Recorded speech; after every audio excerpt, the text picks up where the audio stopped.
नमस्कार, मैं हूं आपका दोस्त विजय विद्रोही। आप मुझसे जुड़ चुके हैं, इसके लिए आप सबका तहे दिल से शुक्रिया। और अगले 7-8 मिनट में आपसे जुड़े रहने की कोशिश करूंगा।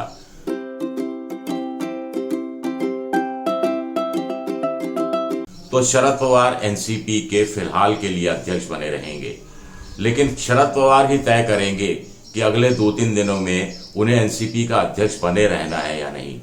शरद पवार ही ने 2-3 दिन पहले तय किया था कि वो एनसीपी के अध्यक्ष पद से इस्तीफा देना चाहते हैं, और अब कल उन्होंने संकेत भी दे दिया था कि वो एनसीपी के अध्यक्ष बन जाएंगे, दोबारा से अपना इस्तीफा वापस ले लेंगे। कार्यकर्ताओं के बीच में कहा था कि मैं ऐसा फैसला करूंगा जिससे आप लोगों की भावनाओं का सम्मान हो, आपके प्रति जो मेरे प्रति आपके मन में जो सेंटीमेंट्स हैं, संवेदनाएं हैं, उनका सम्मान रखा जाएगा। तो इसके बाद तो कुछ साबित करने के लिए बचा ही नहीं था। काय का मास्टर का स्ट्रोक, काय का ट्रम्प कार्ड, काय का चाणक्य नीति। जो बैठक आज सुबह होनी थी वो पहले से तय करके आई थी कि शरद पवार को अध्यक्ष बनाए रखना है, क्योंकि 10 मिनट में ही बैठक खत्म हो गई। अगर ऐसा नहीं होता तो तमाम नेता थे वो बहस करते, किसी एक का नाम प्रस्ताव करते, आदि आदि आदि होता। लेकिन अब बड़ा सवाल उठता है कि क्या एनसीपी के अध्यक्ष शरद पवार ने गढ़ बचा लिया है, लेकिन किला क्या अभी भी वो खो सकते हैं?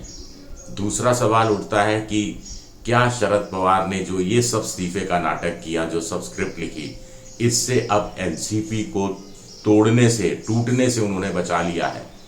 क्या अब अजीत पवार एनसीपी छोड़कर बीजेपी में नहीं जाएंगे? क्या बीजेपी अब एनसीपी के विधायकों को तोड़ने का काम नहीं करेगी? ये कुछ बड़े सवाल उठते हैं कि आखिर शरद पवार को हासिल क्या हुआ। जब उन्होंने उनकी आत्मकथा के दूसरे भाग के विमोचन के मौके पर यह बात कही थी कि वो बहुत हुआ, 80-82 साल के हो गए, अब वो अध्यक्ष पद छोड़ना चाहते हैं, तो वो रिएक्शन देख रहे थे कि लोग क्या रिएक्ट करते हैं। एक कार्यकर्ता ने आत्मदाह की कोशिश की, कुछ जितेंद्र आहाड़ जैसे कुछ लोगों ने इस्तीफा दे दिया, लेकिन मोटे तौर पर नेता भी उनके साथ आए। यहाँ तक कि राहुल गांधी चिंतित हो गए। राहुल गांधी ने सुप्रिया सुले से बात की, दूसरी पार्टी के नेताओं ने बात की, लेकिन अजीत पवार का सुर अलग था। तो शरद पवार 2-3 चीजें तो आसानी से समझ गए होंगे। पहली चीज कि शरद पवार के अध्यक्ष पद के हटने से कार्यकर्ता तो नाउम्मीद हो रहा है, कार्यकर्ता तो निराश हो जाएगा, लेकिन नेताओं में से एक तबका चाहता है कि अब नई पीढ़ी को सामने आने का मौका दिया जाए। वैसे भी नई पीढ़ी क्या, अजीत पवार भी 63 साल के हो गए हैं, और कितना समय वो इंतजार करेंगे। दूसरा, शरद पवार ये भी समझ गए हैं कि विरासत वो सुप्रिया सुले को, अपनी बेटी को जस का तस नहीं सौंप सकते। इसका पार्टी में थोड़ा विरोध होगा और संभालना थोड़ा सा मुश्किल हो जाएगा। कि जैसे छगन भुजबल ने कह दिया कि राज्य की राजनीति, जो महाराष्ट्र की राजनीति है, वो अजीत पवार को करनी चाहिए, केंद्र की सुप्रिया सुले को करनी चाहिए। अब देखिए, राष्ट्रीय पार्टी का तो दर्जा एनसीपी के पास रहा नहीं, राज्य विशेष की पार्टी है और महाराष्ट्र विशेष की पार्टी है, और महाराष्ट्र विशेष की पार्टी में महाराष्ट्र का जिम्मा पूरा अगर अजीत पवार को दे दिया जाएगा तो स्वाभाविक है कि पूरी एनसीपी ही उनकी जेब में आ जाएगी, इसमें कोई दो राय नहीं। अब बड़ा सवाल उठता है कि शरद पवार ने जो हासिल किया सो हासिल किया, थोड़ा सा टाइम खरीद लिया कुल मिलाकर, और अजीत पवार अभी तत्काल पार्टी छोड़कर नहीं जाएंगे। क्या इतना भर ही हासिल करना चाहते थे? इतना भर ही हासिल कर लिया तो फिर क्या हासिल कर लिया? कुछ लोग ये सवाल उठा रहे हैं। कुछ लोग कह रहे हैं कि इतना भर हासिल करके भी बहुत कुछ हासिल कर लिया, क्योंकि इतना भर भी हासिल नहीं करते तो बहुत कुछ छूट जाता, बहुत कुछ जेब से निकल जाता। अजीत पवार बीजेपी की गोद में जाकर बैठ जाते। 53 में से 36 चाहिए उनको 2/3 के लिए, उसके आसपास शायद पहुंचने की कोशिश कर रहे होते। लेकिन अब शरद पवार को क्या करना चाहिए?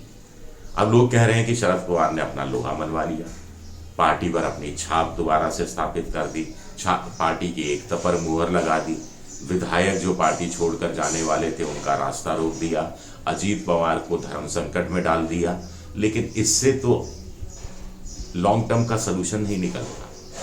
तो अब लोग कह रहे हैं कि लॉन्ग टर्म का सलूशन यही है कि संगठन के अंदर फेरबदल किया जाए, पूरा जिगजैग कर दिया जाए। एनसीपी के अध्यक्ष वो बने रहे, लेकिन संगठन में कार्यकारी अध्यक्ष जैसी चीजों की स्थापना की जाए, जिसमें अगर वो सुप्रिया सुले को चाहते हैं अच्छी पोस्ट, तो अजीत पवार को उससे बेहतर पोस्ट देनी होगी। और ये मौका है, ये समय है, ये समय का दस्तूर है कि अजीत पवार को अब वो स्थापित करें। क्या इतना बड़ा दिल दिखा पाएंगे शरद पवार?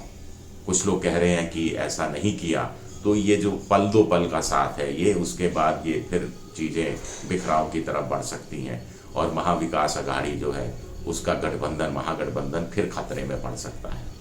कुछ लोगों का कहना है कि शरद पवार को वक्त के अनुसार अब बदलना चाहिए और अजीत पवार के प्रति उनकी खुंदक पहले भी सामने आती रही है। लोग दो उदाहरण देते हैं जब अजीत पवार मुख्यमंत्री बन सकते थे अगर शरद पवार चाहते।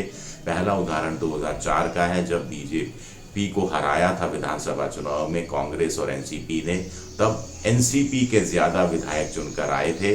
कांग्रेस भी मुख्यमंत्री पद के लिए बहुत ज़्यादा दौड़ भाग नहीं कर रही थी।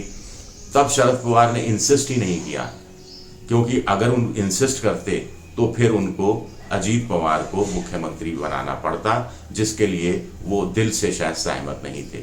इसी तरह 2009 में भी एक मौका आया था जब डिप्टी सीएम बनाया जा सकता था कुल मिलाकर अजीत पवार को, लेकिन तब छगन भुजबल का नाम आगे कर दिया गया था।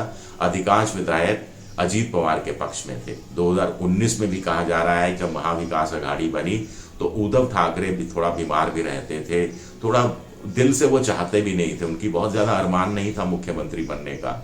और तब शरद पवार थोड़ा इंसिस्ट करते, आग्रह करते। कांग्रेस को तो कोई ऐतराज था ही नहीं अजीत पवार से, उद्धव ठाकरे के भी ज़्यादातर लोगों को कोई ऐतराज नहीं होता और अजीत पवार बन सकते थे मुख्यमंत्री। लेकिन तब लोग कहते हैं कि शरद पवार ने ही उद्धव ठाकरे को बार बार उकसाया और कहा, तैयार किया, एक तरह से जबरन तैयार किया मुख्यमंत्री पद के लिए। और अब क्या होगा?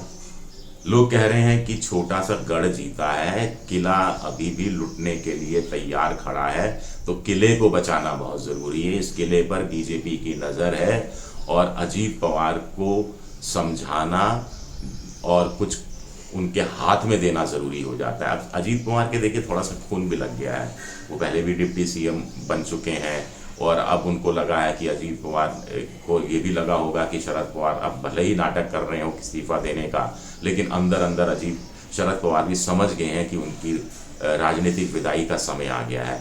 तो इसलिए अजीत पवार ने उत्साह के साथ सामने आ सकते हैं अगर उनकी मांग पूरी नहीं हुई, उनके अनुसार पार्टी या फिर शरद पवार नहीं चले तो। दूसरा, शरद पवार के लिए भी अच्छा है, शरद पवार ने ये मैसेज दे दिया कि पार्टी पर होल्ड है।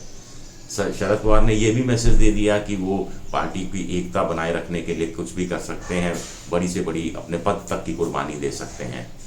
तो अब शरद पवार को चाहिए कि थोड़ा सा दबे हुए हैं, थोड़े से झुके हुए अजीत पवार, और ऐसे अजीत पवार को बुलाएं, सर पर हाथ रखें, एक तरफ बेटी के सर पर हाथ रखें, एक तरफ अजीत पवार के सर पर हाथ रखें और उत्तराधिकारी एक तरह से अजीत पवार को घोषित कर दें। ये सही समय है, ये ध्यान रखते हुए कि उनके जाने के बाद दादा जो है वो छोटी बहन का पूरा ध्यान रखेगा, सुप्रिया सुले का पूरा ध्यान रखा जाएगा और पार्टी में बड़े पद भी उनको दिया जाए। क्या ऐसा कोई फॉर्मूला शरद पवार निकालने के मूड में है? अगर निकला तो ये बीजेपी के लिए, मोदी जी के लिए, अमित शाह के लिए बहुत बुरी खबर होगी, क्योंकि 48 सीटें लोकसभा की हैं, जिसमें से आज की तारीख में लोग कह रहे हैं कि महाविकास अघाड़ी अगर टूटा नहीं मिलकर चुनाव लड़ा तो उसका वोट परसेंटेज करीब 48% के आसपास है और 48 में से 34-35 सीटें वो निकालने की क्षमता रखते हैं। कुछ लोग तो कह रहे हैं कि बीजेपी और उस समय की संयुक्त शिवसेना को जो 41 सीटें मिली थी, उसमें से बीजेपी को एकनाथ शिंदे के साथ मिलकर 12-13 सीटें से ज़्यादा हासिल होने वाली नहीं है, ऐसा मोटे तौर पर कहा जा रहा है। हमें नहीं मालूम चुनाव जब होगा अगले साल लोकसभा का, उसके साथ साथ विधानसभा का चुनाव भी हो जाएगा, हमें नहीं पता। लेकिन शरद पवार ने गढ़ जीता है, किला जीतने का अच्छा खासा मौका बाकी है और शरद पवार जिस तरह की राजनीति करते हैं, मुझे तो कोई हैरत नहीं होगी कि 2 दिन बाद वो फिर एक ऐसा फैसला करे जो आपको और मुझे दोनों को चौंका दे। शुक्रिया, बहुत बहुत शुक्रिया।